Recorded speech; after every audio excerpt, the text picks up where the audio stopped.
Merci na confiance oyo bozali ko témoigner tango nyonso epai ya jeune ya Info Plus HD na musala kitoko bazosalela bino mbote batata ba mama bandeko pe mokili mobimba bino nyonso oyo bodisposer lisusu batang na bino pona mokolo ya lelo tika tofungola basango na biso ya lelo pona koyebisa bino que chef de l'État Félix Antoine Tshisekedi Tshilombo aza ko séjourner bongo na Suisse pe a participer bongo na forum économique mondial de Davos. En tout cas elekana ki kitoko ba détail na élément Président de la République démocratique du Congo, Félix Antoine Tshisekedi Tshilombo aza ko séjourner bongo na Suisse pe mokolo ya mardi azwa ki part na session ya ouverture ya forum économique mondial ya Davos oyo ekozala du 16 au 20 janvier oyo na Suisse na thème na yango coopérer dans un monde fragmenté boyeba ke forum oyo bakonzi bakozala ebele oyo bauti na 4 coins ya monde pe chef de l'État Félix Antoine Tshisekedi Tshilombo profiter na basis oyo pona koyokisa mongongo ya RDC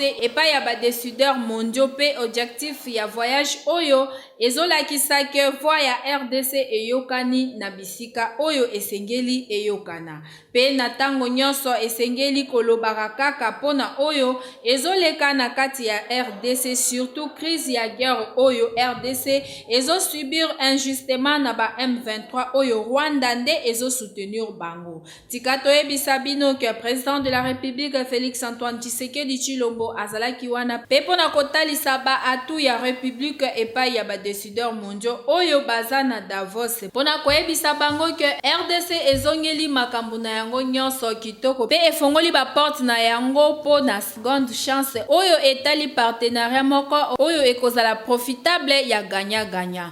Le chef de l'État Félix Antoine Tshisekedi Tshilombo a participé ki pe lisusu na panel moko ya infrastructure pona économie ya ba énergie propre pe eza occasion ya kotia haute tension ya hydroélectrique na RDC na inga pe création ya industrie ya production ya ba batterie électrique na Afrique pour que RDC ekoma pays oyo eza premier ya exportateur ya cobalt na monde. En tout cas ndenge makambo ezokendela tozomona kaka ke République démocratique du Congo un jour eko changer na yango kaka.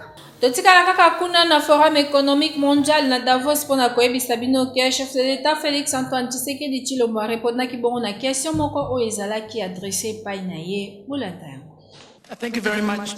My question is for President of DRC. Ma question est adressée au président de la RDC. Monsieur le Président, si la sécurité est à l'évidence un gros problème pour vous, si vous étiez capable de résoudre ce problème par vous-même, vous l'auriez fait depuis longtemps. Alors je voudrais savoir pourquoi vous refusez de collaborer au sein des processus de Luanda et de Nairobi afin de trouver une solution durable à cette crise sécuritaire.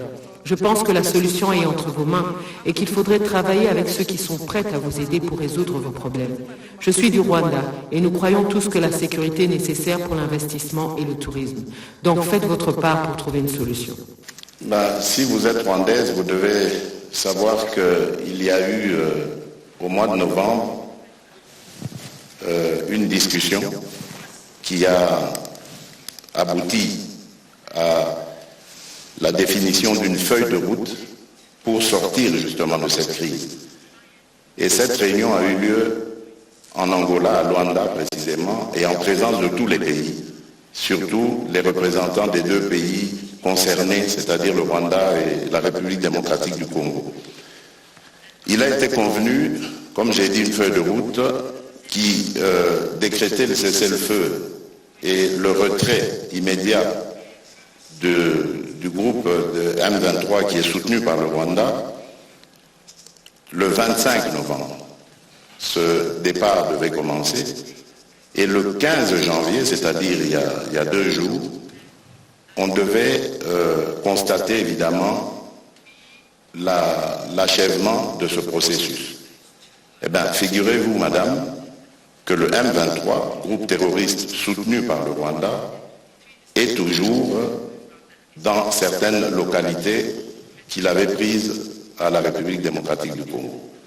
Malgré les pressions internationales, ce groupe maintient sa position, fait semblant de se mouvoir, mais en fait, il se redéploie d'une certaine manière et reste dans ces localités.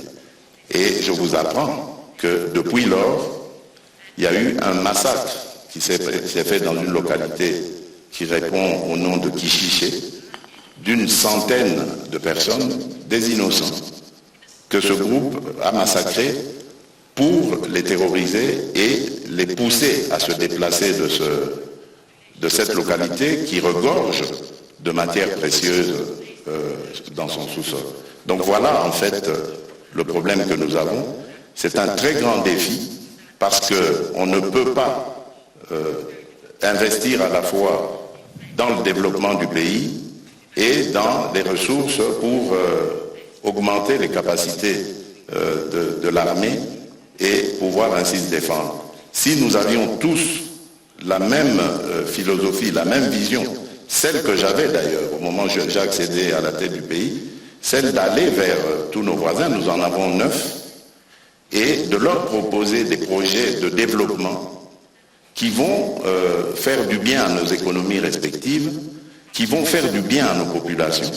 Et je peux vous citer comme ça, pour chaque pays, chacun des 9 voisins que nous avons, quel est le projet dans lequel le projet que j'avais proposé et dans lequel j'invitais que nous nous investissions tous pour aller vers ces échanges commerciaux, économiques et autres qui allaient amener la paix et garantir la stabilité de la région. Mais c'est à cause évidemment de certains voisins aux velléités belligérantes que cela est malheureusement impossible à réaliser. Donc je suis désolé, madame, le problème aujourd'hui de l'insécurité dans la région des Grands Lacs s'appelle le Rwanda. Lieutenant-général Christian Chiwewe, chef d'état-major général ya FARDC, a visité Kibongo centre d'instruction ya Moura, précisément na Likasi, pona kotala ndenge nini ba recrue ba kokende kuna kosala musala na bango kitoko. Découvrir.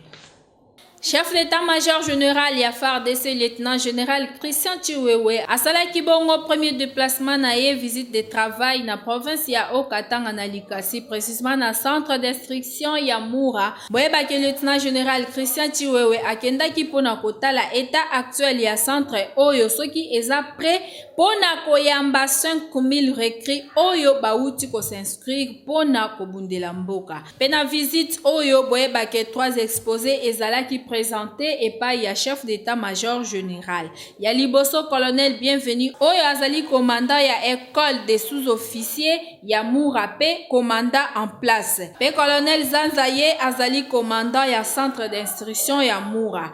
Pe nasuka na yango colonel Victor Nde asukisaki ye azali commandant ya école ya génie militaire ya Likasi. Na maloba na ye chef d'état-major général lieutenant général Christian Chiwewe a félicitaki cadre ya formation ya FARDC oyo pe atalisaki ba vision pe détermination ya président de la République Félix Antoine Tshisekedi Tshilombo oyo azali commandant suprême ya FARDC ndenge azosala ke défense ya mboka ekoma makasi. Vous devez savoir une chose, au jour d'aujourd'hui, le chef a décidé sur la montée en puissance de cette arme. Moi, je pense que la montée en puissance, c'est à partir de la base, c'est la partie de la formation. Raison pour laquelle nous sommes là, c'est juste pour parler des recrues, parler des sous-officiers. Les plans que nous avons tracés à Kinshasa, il fallait d'abord compléter à la base de Kitora et ici à Moura 5000 hommes. Le numéro 1 ya FARDC a pesaki ba instruction na ba commandant ya centre pour que tango ba recrue ba kokoma kuna bazala malamu bazala bien logé. D'ici là, vous devez maintenant former les jeunes. Et avant que les jeunes viennent, il faut que la logistique précède. Vous aurez et les lits, les matelas, les couvertures, la ration pour déjà. Nasimana yango chef d'état-major général asalaki visite pona kotala ba installation ndenge ezali pe boyeba ke nyonso oyo ezakaka appel oyo chef de l'état asalaki pona koluka ko défendre patrie bondi melangai ke ba congolais ba répondaki vraiment massivement na appel oyo kaka ndenge bozomona wana.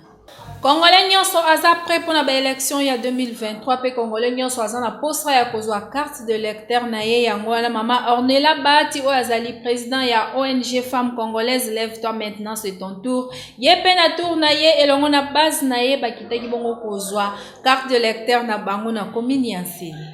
balobaka zanga mbongo zala na batu. Yango wana mikolo oyo tozomona mutu nyonso azakaka na batu na ye. Tozali awa na komini ya Nsele, batu oyo bozomona ebele boye eza base ya Mama Ornella Bahati oyo azali présidente topé responsable ya ONG Femmes Congolaises. Lève-toi maintenant, c'est ton tour.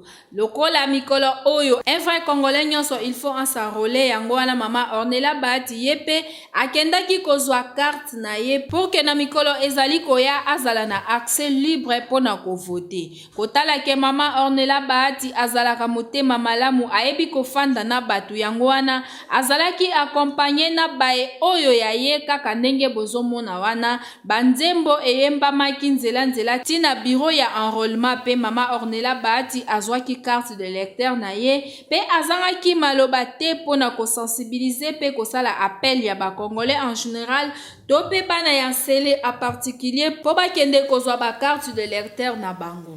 Na sepeli mingi na ndenge na kokisi droit na ngai lokola citoyenne nyonso kozwa carte de lecteur o ezali eloko ekosunga biso kopesa biso possibilité ya kokende na maponami ya kopona mutu oyo ya malamu ya ko tobengaka vote utile ya ko sanctionner si il faut ko sanctionner et kozala na nzela ya carte oyo. Alors natondisa mina esengolo lenge na zi carte na mokola lelo pe nazo profiter na occasion pour encourager population so ya Nsele koya ko s'enrôler massivement kozwa carte pour ko sala un très bon choix. Merci beaucoup. Comment na ba mama ba telemi boye pour na sensibilisation ya enrôlement boye ba ke eza blague te tour oyo na ba élection ba jekutu ekozala tepe longonya na Mama Ornella Bahati na motema malamu na ye boyende ezalaka biso pe totombeli okaka bonne chance na nyonso oyo ozosala. Rédaction ya Info Plus HD sali constamment koloba ke mikolo oyo tope ekoma nango kaka ke soki olingi omata transport moko koyoka kaka mbongo na se pe transport yango receveur contre receveur bapesaka na bango ba prix oyo bango moko balingi. Edith Ezine pe Julie Malongi bazalaki na terrain basololaki na bango boyoka. Système oyo ya mbongo na se pa ba receveur ezo comme au fur et à mesure na ampleur makasi à la ville province ya Kinshasa bango ba receveur balobi que avant okota il faut pesa mbongo sinote ba koma kozwa ba faute ebele ba militaire soki ba koti na kati ba pesa ka bango mbongo te encore pe mikolo oyo embouteillage na carburant ndenge mati bango basala ka bampiaka na tour ya ba client pe balobi ba receveur ba koma konyokola bango po ba expose kabango liboso ya ba danger ndenge la ndenge soki afongoli sac pour que abimisa mbongo miyibi bakoma koyiba bango na ba perruque na ba sac ezopesa penza pasi à la vie province ya Kinshasa et pa ba client na mikola biso Info Plus HD production boyoka communication ya ba client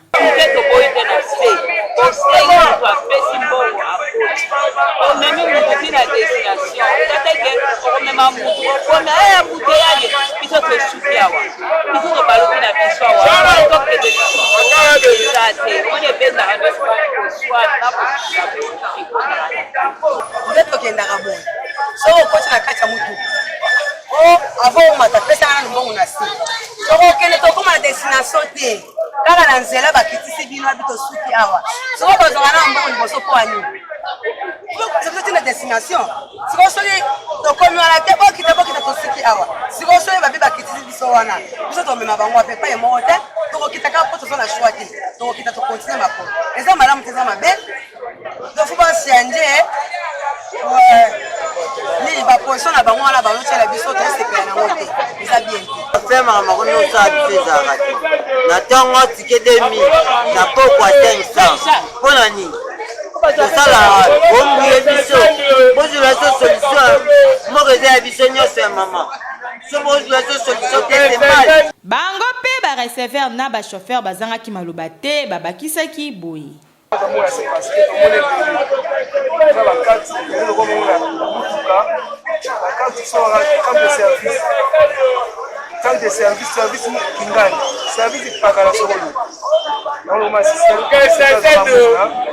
En tout cas, boye ezali malamu ata mukete pa ya bino ba receveur na ba chauffeur to kosenga la bino bo mekana nu ko tala likambu oyo po eza malamu te bo ezali ko exposer nde bandeko epa ba miyibi bakoki ko yiba bango to pe bakati bango ba sac siko soki likamba bongo ekomi perte kozala ya bino to ekozela ba client na likambo oyo bobongisa botala ngona malamu kasi biso tolobi kaka Papa moko ayaki kolela na micro ya Info Plus HD azoluka moto oyo akosunga ye akotela ye na likambo oyo asala 55 ans na mosala na ye pe balongola ye kaka bongo en plus aza lisusu malade azosenga vraiment lisungi nani akosunga ye na dossier oyo.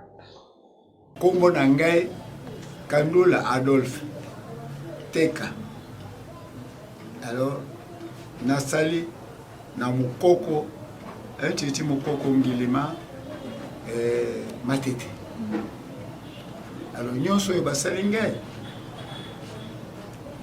ezali nanga na motema yango nde nalelaki na bakunzi batali nanga likambo oyo pamba te nasali mingi na yibite na kimite naza déserteur te et puis alongoli ngai amoni ngai te abengesi ngai te apesi ngai pe papier moko te oyo kolakisaka ngai nasali na école conventionnelle Kimbangwisi 40 ans eza te et puis apesi ngai pe copie ya lettre ya révocation te na cahier ya transmission na signé eloko moko te donc nazali eloko moko na kokolakisa meme na bakoko na ngai te ke ngai nasali na enseignement Kimbangwisi te 40 ans 15 ans na officiel eza te naza kolela na bakunzi na pasi ya boye 40 ans na Kimbangwisi makambo oyo basali ngai asali ngai mokunzi jaune maveve alongoli ngai na pasi na ngai amoni ngai pete akosi pe ngai akosi na mwana akotinda nga social atindi te mwana pe yeyo alobi akotinda ye na a remplacer ngai apesi affectation eloko moko asali eza te yango wana nalobi boye botalela ngai dossier ata na pension atinda ngai te nakende 55 ans de service nalingaki nabima pension na 95 na mobutu abimisaki biso pension de président pe baye tata na mwana basala eloko moko te sikoyo Félix aye ngai na leta sans frate alongoli ngai na lere président alingi abongisa enseignant amoni ke soki atiki ngai sino moye te alongoli ngai akamati mwana mwasi atie na place na ngai. Langue française ezali langue oyo e permetaka biso ko s'exprimer bien partout oyo tokokende soki olingi mwana o améliorer langue française na monoko na ye ko hésiter te sombela kit complet ya album Les Fous du Français.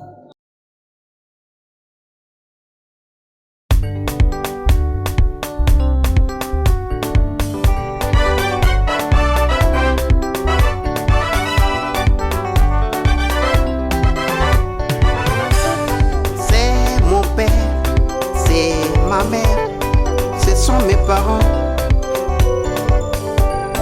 Montons son, notre et votre leur, Matassa, notre et votre leur, Métessé, nos voleurs.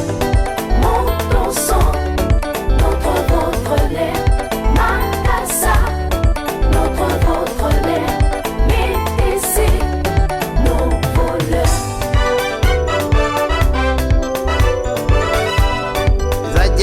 Possessifs, accompagnent les noms. Les adjectifs possessifs accompagnent les noms.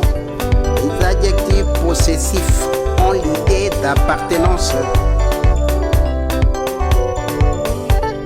C'est mon père, c'est ma mère, ce sont mes parents. Montons son, notre et votre leur, Matassa, notre et votre leur, Métessé, nos voleurs.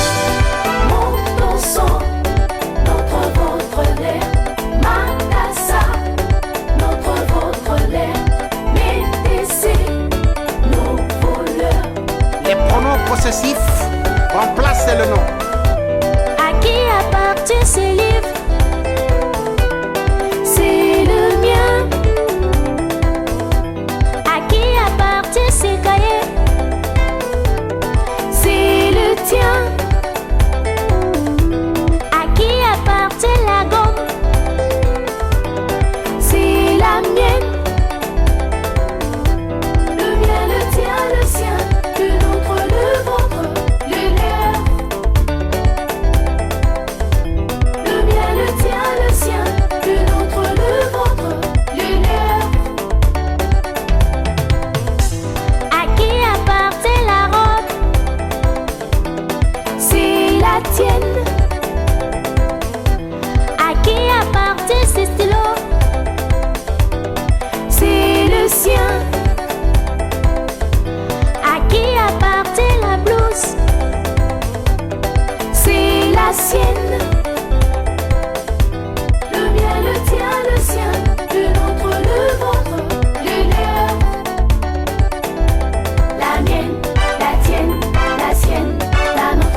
objet.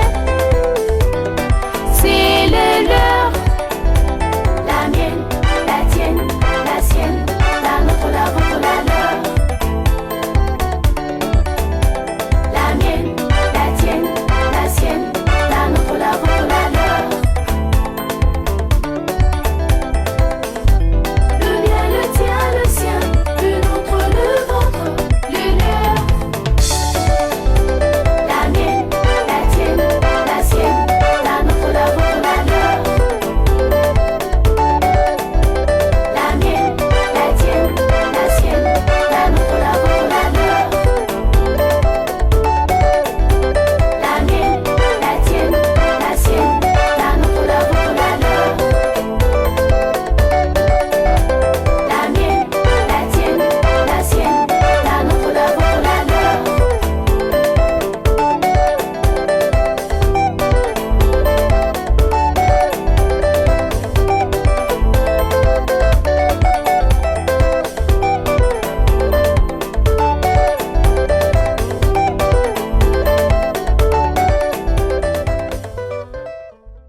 soki osepeli na nzembo oyo olingi ozwa yango komitungisa te landa adresse. Badaka lozalaki wapi papa? Ozalaki wapi? Nga naluki na rate meme voyage na ngai pona kozanga kuyeba kulu. Papa Louis Gronder chikanga na lubila yo zila siko yo ndeko na ngai ilenge mbali papa mama mwana ya muke iponi mbula te oyo baza kobenga na monoko ya Faransa iponi ange te ozoyoka ngai surtout na yo moto oza koluka obima kubanga eloko parce que eza okanga okutani na président okutani na nani français kuyekola kutanga mpe kokuma mpe koluba kule eza acha kupewa eza teo mina seme eza teo ewasafi eza te eza te tonge te yango nazolakisa yo William ozomona lo William Tonnerre ayebisi yo aponi yo te abengani yo te me abengi yo yaka olingo yekula français oyeba kutanga oyeba kukuma oyeba kuluba yango qui comprend tuzalaki kaka na sede ya pamba mais sikoyo tukomi na baflash landanga bien tukomi na baflash oyo flash 10 izali kit complet baza kotekela yo mibale oyo ndenge modo mibale oyo batekeli yo yango bapesi yo na sede moko nyonso oza kotala oza kuyebula oza kuyeba kutala kuyeba kukuma kuyeba kuluba en parlant langue français oyeba kuluba iza polonere soko oyebi kutala oyebi kokoma kubanga na yo liloko te po oza na silence ya lobo soki olingi ozwa baflash disk na biso mibale oke na librairie défi de Saint-Paul ezwami na Gombe avenue du Commerce ezwami lisusu na 12e rue Unité pe lisusu na Régulier okoki mpe koya na biro na biso ya les Français par la musique ezwami na commune ya Ngaba na paroisse Saint-Adrien. Moko ya bandeko ya les Français par la musique ayaki na plateau na biso alobeli album na bango le fou du français azalaki invité du jour ya Info Plus HD. Bandeko baboti bandeko bana biso mpe bandeko promoteur ba école par rapport à l'élément to présenté qui dernièrement to équipe pana bino to menga ko présenter bino projet yandeko yo professeur Loulia Kruner projet ya initiaka tondima to accompagner yena projet parce que tout le monde a un projet d'intérêt vraiment ça a un grand intérêt pour nos enfants mais peut-être pour nous-mêmes aussi oui français na mboka oyo langue enseignement yé azali professeur azo tangisa français na ba école a constaté défaillance mingi ba faiblesse mingi sa élève atangisi mbola ebele mais niveau ya bana français eza kodiminuer kaka eza kokita be kokita ye azwi idée ya kotangisa bana wana ya kopesa mateya na ye na ndenge mosusu omoni likanisi ye azwi yango wana vraiment il faut toféliciter ye azwi likanisi wana abi essayons de faire autrement bana balingi musique mingi bana balingaka musique mingi alors alobi naleka naleisa bango nano mpe mateyo napesa bango na créer na classe bazo osimile po niveau ya bana ezokita mpe kokita naleisa bango sikoyo na musique ale sikoyo ye akotisi banzembo banotion na ye nyonso atangisaka nini toloba grammaire, conjugaison, formation de phrases nyonso wana oyo atangisaka na classe akodisi atiango na banzembo tala abimisi yango support liboso yango oyo ayo ezali audio oyo eza bavideo na yango mpe soki otali na audio oyo contenu nango eza lokola toloba totanga alphabet français,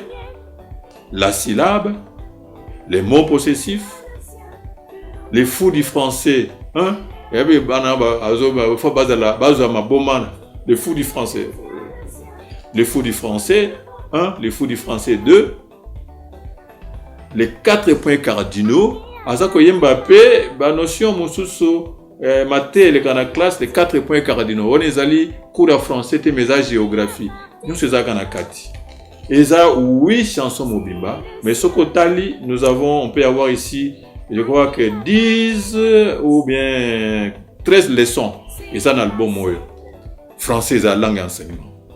Français, c'est la langue officielle au niveau de l'administration. Et français, c'est ce que tu as au niveau de Mboka. Français, c'est ce qui permet de communication dans Mboka, dans Paya. Merci de la confiance et fidélité au besoin de Kolanda Bisota Monyoso. Merci l'équipe technique et rédactionnelle. Il y a Info Plus HD dans Moussala Kitoko Basaïla Kibiso. Un grand merci dans les valables motomo quoi bien à la baxela et papa social gypsy aboni. Na pesimbote na papa Evi Makuba Molandia solo solo il y a Info Plus HD Kasisoki Jésus Christ. Zambe ya pasteur racheté lita aye itenga ina bino rendez-vous ezalaka kaka awa.